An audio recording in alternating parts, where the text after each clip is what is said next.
Hey everyone, me Kevin here. In this video, we're going to talk about one of the things that I'm using as a core basis for determining which companies am I really excited about adding to sort of a diversified pie of stocks these days, and which companies am I maybe slightly less interested in adding to that kind of diversified pie. Now, that this is not designed to be guaranteed, like this will always hold true, but I think it's really useful for perspective, and I call it the Great Stock Schism. And the reason I call it a schism is because a schism generally represents a split, right? A split between one half of, let's say, people or things and another half. And what I believe that we're facing here is, in the macro environment, this recession really of recession of the rich versus the poor. And this affects what kind of stocks I think will be likely to have stronger fundamentals, not necessarily hold up higher, because sometimes you get this divergence between fundamentals and stock price. But consider this for a moment.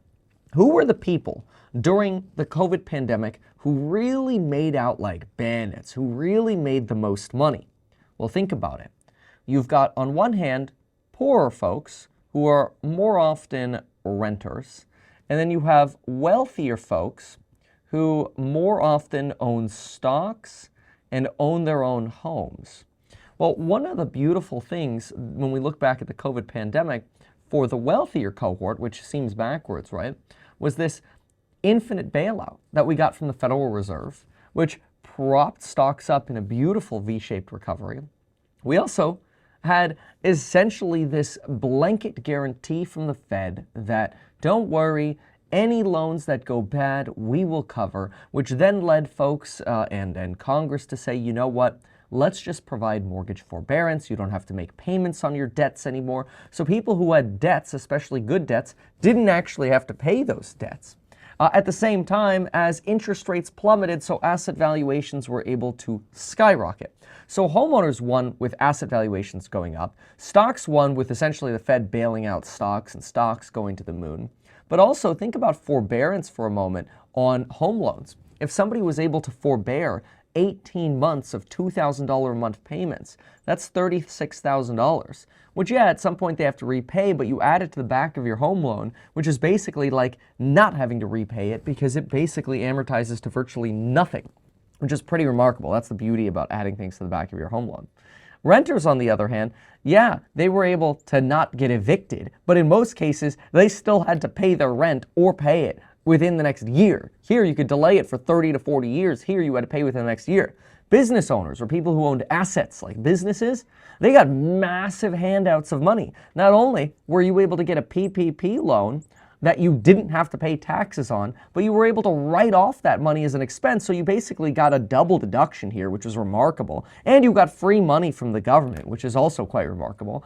The renters and poorer folks, yeah, you got maybe a stimmy, or you got unemployment, which was really generous at one point. You know, the $400 to $600 weekly numbers was really, really remarkable. But with the folks with wealth and assets, they're the ones who absolutely made out like bandits in this pandemic. And this is a lesson, right? If you do not own assets, your number one goal in your life should be acquiring assets and building your wealth that way. This is some of the most important stuff that we talk about in the programs on building your wealth linked down below, and the psychology or the strategies around building your wealth with whether stocks or real estate.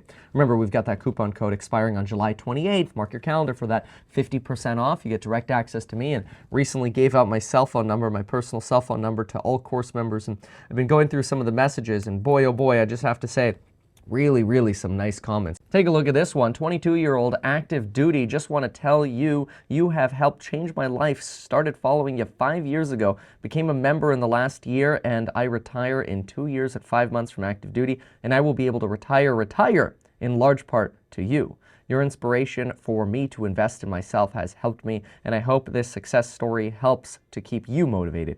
Love you, Kevin. Thanks, man. What an amazing comment. Really, shout out to y'all, especially your course members. Thank you so much for the kind words. Anyway, so let's talk about this schism now, because your goal is building wealth. And what do people with wealth do? Well, they spend it. And this is where we can get into the topic of this schism that's happening right now in markets. Because if we look at broad-based data like PMIs, we can see some things that kind of look scary. Like, for example, This latest PMI read we had was the worst gauge of business activity since 2020, the COVID pandemic. Any line under this little light blue, or I guess it's kind of like a darker blue right here, which I've marked in highlighted red now. Anytime we fall below that, which we just did, we're falling in contraction with manufacturing, which should be a good thing for helping inflation move down. But when we look at these composites, it's like, oh my gosh, things are contracting. Okay, but this is where I think the schism is so important. Because, see, the schism tells us that, all right, if we have, let's say, a basket. See, here's a nice little basket weave basket, and here's a little handle for it, and the entire basket is moving down, right? It's getting weighted down. The nice thing is if we consider a schism, and we consider sort of a split in this basket, we might see that things over here are becoming heavier and heavier and heavier, but things over here aren't really becoming on net heavier. Maybe some things are a little heavier, but a lot of things are still lifting that up. And this side here would be the wealthier side, and this would be the poorer side. In other words, the poorer folks are having a harder time compared to the wealthier folks. And I want to prove that point and then just mention some tickers that I'm at least preliminarily looking at for the potential for schism-based investing, should we say. So the first thing that I consider is that the Wall Street Journal just ran a very interesting piece where they talked about how consumers at AT&T are starting to pay their bills 2 days slower than average, and that affected AT&T's cash flow to the tune of $1 billion. Yeah, in their quarterly cash flow. Now, that's because AT&T has so many freaking customers. And you might think to yourself, like, dude, what's the difference if I pay on the 13th or the 15th, right? You might think that's not that big of a deal. But when AT&T en masse and millions of people on average are now taking 2 days longer to pay their bills, it's a sign that people are starting to get a little bit tighter with their money. Capital One, in their last earnings release, told us that customer deposits quarter over quarter were down 1%. That's a beginning of this sort of decline of customer deposits going down. Now, Capital One, compared to more luxury brands of either credit cards or banks, tends to attract lower FICO score customers, so you're seeing a little bit more weakness over at banks like Capital One versus, let's say, a credit card company like American Express. And this is why you're also at AT&T seeing this slowdown. You're getting more of exposure to people who are less wealthy. This makes sense. I mean, somebody could be really wealthy and have a $150 phone bill. Somebody could be really poor and have a $150 phone bill. There's almost like, you almost have this equilibrium between poorer and wealthier at AT&T. So when you see the entire sector slow down, it's like, okay, it's probably being driven by poorer folks. And this is what we're seeing at Capital One as well. Capital One CEO is telling us, look, consumers are starting out at a stronger position than compared to prior recessions. You know, they have their savings rate did just fall to below pre-pandemic levels, but their debt service burden, multi-decade low, and their cumulative savings over the last 2 years have been higher. But we're starting to see those headwinds impact the lower end consumers. Okay, this is understandable. This is what we would expect in an inflationary environment. But what we're not expecting is some of the insane spending continuing, or at least we didn't think it would continue. And this is where American Express blew my mind. And then I'm going to talk again about some specific tickers about what I think about the schism. So American Express is just an example of a company that is definitely appealing to higher FICO score customers. And let me write that actually on screen here. Higher FICO score customers, higher net worth customers, and even the millennials and the Gen Zs who are using the AMEX cards, usually lower default rates and higher incomes. And so one of the things that we noticed from American Express is the following. Spending on airlines, which we know there's been some insane inflation at airlines, somewhere to the tune of 30 to 40% year over year. Well, spending on airlines, folks, is up 148%.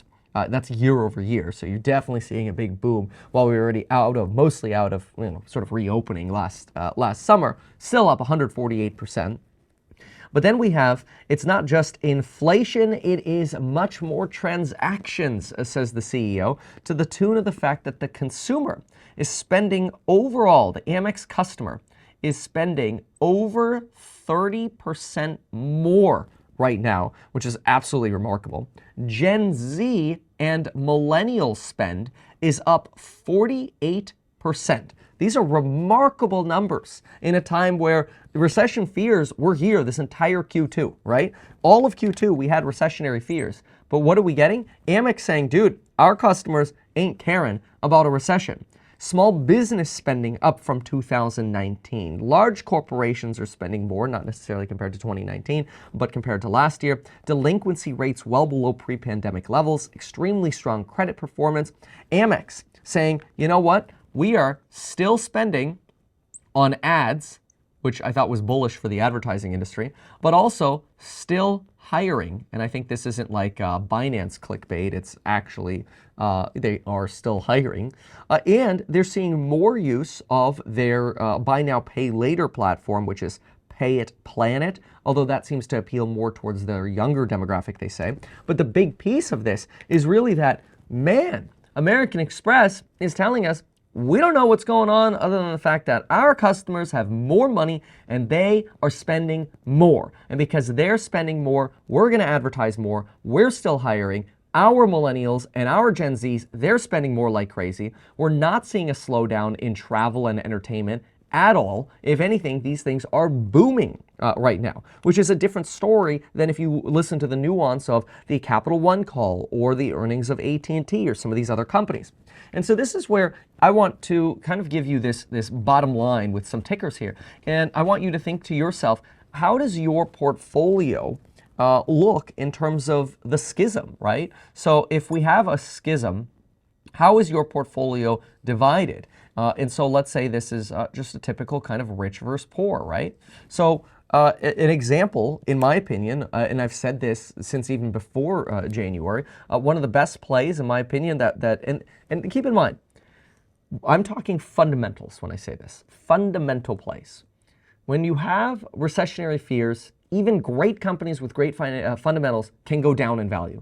And bad companies with exposure to a lot of risk can go up when we get risk on rallies. So sometimes you see these like totally ignorant comments where like I'll make a video and I'll say, hey, like here's a risk factor for Amazon, right? And then somebody will write a comment like, well, Amazon's up 3% today. Guess you're wrong. It's like, oh my God, you just don't get it. Whatever. But anyway, so quick comparison, rich versus poor here. Well, what are some of these companies? Been saying this one for a while here. Obviously, Tesla. What do we got over here? AT&T. What do we got over on the poor side? Carnival Cruise Lines. But then over here, you could have like an NCLH, I think, Norwegian Cruise Lines Holdings, yeah. Norwegian Cruise Lines appeals a little bit to a higher income demographic, right? Come on, folks, without a doubt, Enphase, Amex, potentially Norwegian, but Disney, Williams-Sonoma, I don't know what their ticker symbol is. It's not one that I've invested in yet, but whatever. Williams-Sonoma, NVIDIA, potentially. Now, there's a lot of pressure that's been on companies like NVIDIA, though, because there's this fear that like there's going to be this big piling up of chips, which is probably true, but you wonder how much of that is priced in. And then you look at other companies, right, and these are going to be like your more debt-exposed companies. Hate to say it, but like a firm. It is going to be more exposed to a riskier cohort of customers. And so there's obviously a risk of this. This is why I said you don't want to own a firm in a recession. I said that since the day I bought the company, and that's why I sold the company. This is one of the companies that you have to trade. Now, if we get big risk on rally, you can make some big money on this, or you could lose money quickly. But then again, that would be the style of the YOLO, right? Verizon is another one over here. Capital One would be another one. So you do get this very interesting schism that's happening. And what I encourage you to do is I would love for you to leave a comment down below and say, rich companies, list some, poor companies, list some as a colon. Let's have a little bit of a debate and argument. I want to see what some of your names are, and maybe we'll do some fundamental analyses on these. If you missed my fundamental analysis, y'all were asking for fundamental analysis. If you missed my fundamental analysis on Netflix, make sure you watch that one as well. I think that was a very good video, but YouTube doesn't really seem to love pushing fundamental analysis. But anyway, thanks so much for watching. We'll see you in the next one. I gotta go to some screaming babies. Goodbye, folks.